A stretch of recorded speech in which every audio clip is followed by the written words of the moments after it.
するのかと思えば、魔王の顔をいろんな方向から眺め、魔王はネフィを刻む。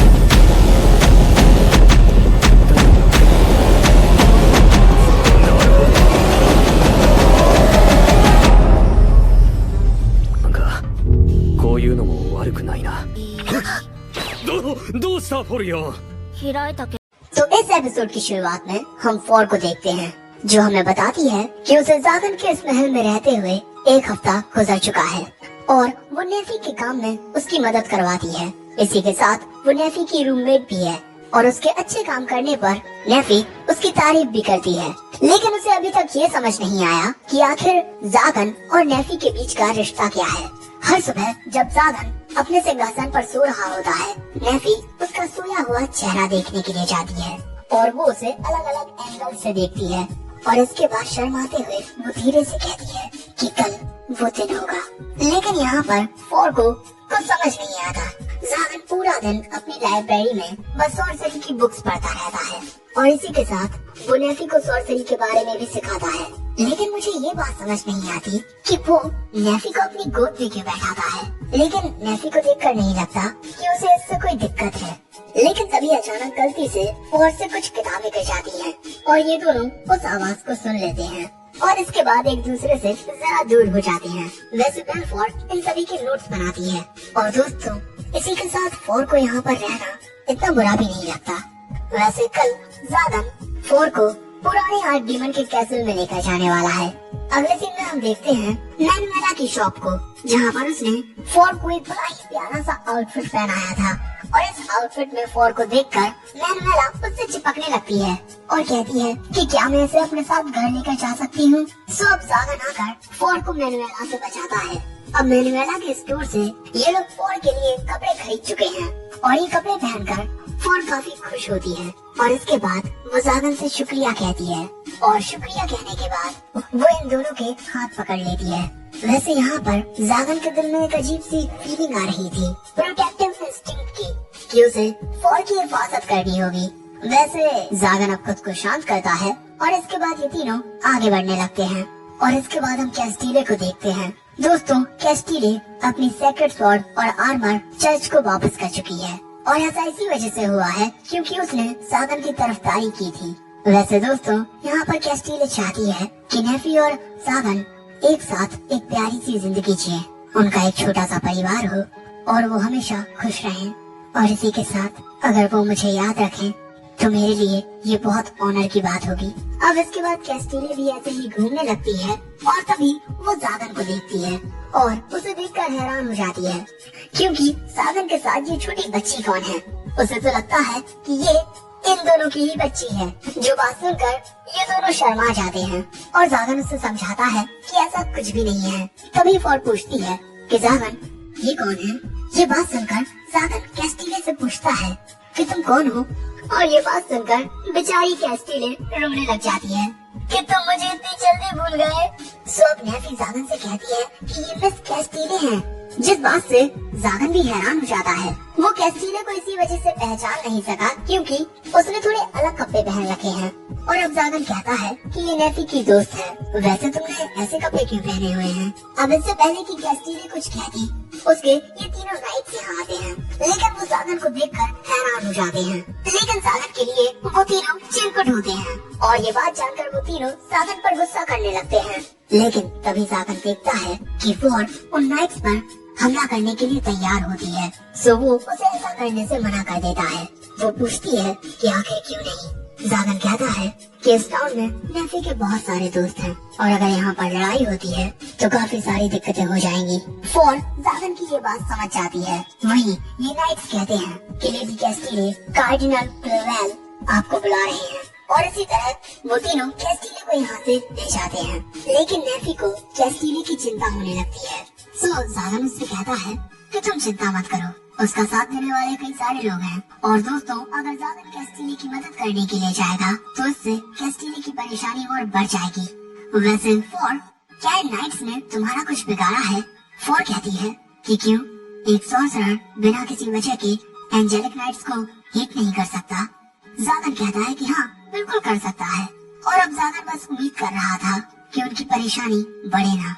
वहीं इसके बाद जागन फोर को लेकर आ जाता है पुराने आर्कडेमन के कैसल में।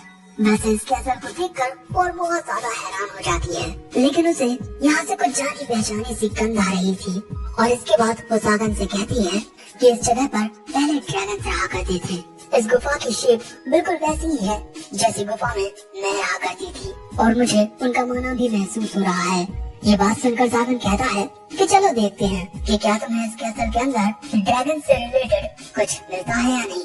अब इसके बाद जागन अपने सिंबल का यूज करके इस महल के दरवाजे खोल देता है, और इसके बाद ये तीनों कैसल में अंदर आगे बढ़ने लगते हैं। लेकिन तभी जागन देखता है कि नेफी थोड़ी घबराई हुई है, सो वो उसका हाथ थाम लेता है, जिससे नेफी रिलैक्स हो जाती है। तभी फोर को कुछ दिखता है। वो पूछती है कि ये क्या है। जागन बताता है कि ये सोर्सरी से बना हुआ एक क्रिएचर है, शायद से इसे इस जगह की हिफाजत करने के लिए बनाया गया था, लेकिन मार्कोसियस के मरने के बाद इसने काम करना बंद कर दिया। वैसे हमें इससे दूर ही रहना चाहिए। और अब ये तीनों आगे बढ़ने लगते हैं, लेकिन तभी फोर जागन से फिर से कहती है कि इस कास्टिंग सर्कल में ड्रैकोनिक पैटर्न्स हैं। जागन कहता है कि क्या सच में? फोर कहती है कि हाँ। सो अब जागन फोर का सिर सहलाने लगता है, और इसके बाद नेफी भी उसका सिर सहलाती है। इसके बाद जागन फोर से पूछता है कि आखिर ये काम कैसे करता है। वो कहती है कि शायद से ये कोई छुपा हुआ दरवाजा है, और दोस्तों फोर इसे ओपन कर सकती है। इसके बाद फोर अपने मैजिक का यूज करने लगती है, और तभी जागन ये नोटिस करता है कि नेफी कुछ कहना चाहती है, और वो समझ जाता है कि आखिर वो क्या चाहती है। और इसके बाद वो नेफी से कहता है कि हिलना मत, और इसके बाद वो उसका सिर सहलाने लगता है, जिससे नेफी बहुत ज्यादा खुश हो जाती है। और जागन यहाँ मन में कहता है कि शायद से मेरे फोर का सिर सहलाने की वजह से ये जेलस हो गई थी। लेकिन तभी इन दोनों को एहसास होता है कि फोर इन्हें ही देख रही है, सो ये दोनों तुरंत ही दूर हो जाते हैं। और फोर कहती है कि दरवाजा खुल चुका है। जागन कहता है कि बहुत अच्छे। और इसके बाद ये तीनों उस सीक्रेट डोर के अंदर नीचे की ओर जाने लगते हैं। नीचे की ओर आने पर इन्हें एक और दरवाजा दिखता है, जिसे जागन अपने सिंबल से खोल देता है। कमरे में अंदर आकर ये देखते हैं कि ये एक बहुत ही ज्यादा बड़ी लाइब्रेरी है। अब इसके बाद जागन कहता है कि हमारा गोल ऐसी बुक्स को ढूंढना है जिनमें डीमंस और आर्कडेमन्स क्रेस्ट के बारे में बताया गया है। अब इसके बाद जागन बुक्स ढूंढने लगता है, लेकिन तभी फोर उससे पूछती है कि क्या वो लोगों का दिमाग पढ़ लेता है। जागन पूछता है कि आखिर तुम्हें ऐसा क्यों लगता है। फोर कहती है कि कुछ वक्त पहले तुम्हें ये पता चल गया कि नेफी तुमसे क्या कहना चाहती थी। जागन कहता है कि मैं नेफी की हरकतें देखकर समझ जाता हूँ कि आखिर उससे क्या चाहिए होता है। ये बात सुन फोर कहती है कि मुझे थोड़ी जलन हो रही है। सो तभी जागन कहता है कि तुम एक आउटसाइडर की तरह क्यों बिहेव कर रही हो। सो फोर पूछती है कि क्या मैं तुम्हारे साथ रह सकती हूँ। जागन कहता है कि हाँ बिल्कुल, लेकिन अगर तुम जाना चाहोगी तो मैं तुम्हें नहीं रोकूंगा। लेकिन अगले ही पल में फोर जागन को पकड़ के कहती है कि नहीं, मैं तुम्हारे साथ रहूंगी। वहीं जागन सोचता है कि मैं ऐसा तो बिल्कुल भी नहीं था।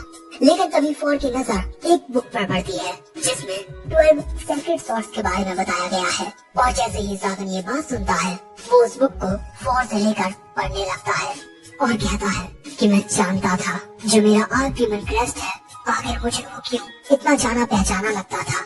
ये वो राइटिंग्स हैं जो सेक्रेट सॉर्ड्स में लिखी गई हैं। ये एग्जैक्टली तो सेम नहीं है, लेकिन मैं ये कह सकता हूँ कि ये दोनों ही एक ही सोर्स से आई हैं। इसका मतलब अगर मैं सेक्रेट सॉर्ड्स के बारे में और ज्यादा सीखूं, तो मैं आर्कडेमन क्रेस्ट के बारे में पता लगा सकता हूँ। वहीं इसके बाद अब हमें चर्च का सीन दिखाया जाता है, जहाँ पर ये सभी किसी के सामने झुके हुए थे, और ये होता है lord of the angelic knights Raphael Eurendel. और वो कैस्टिलियन से कहता है, मैंने तुम्हारे बारे में बहुत सुना है।